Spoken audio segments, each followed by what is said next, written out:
तो आज मैं देखूंगा कि मैं मेरे जुपिटर को फ्रिज बना सकता हूँ या नहीं। तो कॉइल पेपर से हमने पूरा डिक्की रैप कर दिया, तो चलो चलते हैं बर्फ लेने।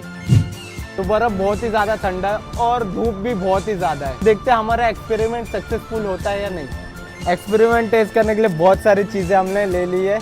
तो हमारा सेटअप अभी रेडी हो चुका है। पूरे 1 घंटा गाड़ी नॉन स्टॉप चलाएंगे, देखते हैं बर्फ पिघलता है या हमारे जो चीजें वो पिघलती है। तो मुंबई की इस कड़कती धूप में पूरे 1 घंटा गाड़ी चलाने के बाद मुझे तो लगता है कि सारी चीजें पिघल गई रहेगी, लेकिन यहाँ पे तो सिर्फ कुल्फी पिघली है। इसमें तो कुछ नहीं हुआ। चलो एक और राउंड मारते, देखते बाकी सारी चीजें कितने देर में पिघलती है। तो 2.5 घंटे हो गए यार, ये तो अभी भी ठंडा है। आइसक्रीम ऑलमोस्ट पिघल गई, चोकोबार भी पूरा मेल्ट हो चुका है। 50% बर्फ पिघल चुकी है। तो चैलेंज को और एक्सट्रीम लेवल पे करते हैं, रात तक का वेट करते हैं। 150 किलोमीटर चलाने के बाद इतनी सी ही बर्फ बाकी है। आइसक्रीम थोड़ा सा मेल्ट हो चुका है यहाँ से। ऐसे और वीडियो के लिए मुझे फॉलो जरूर कर लेना।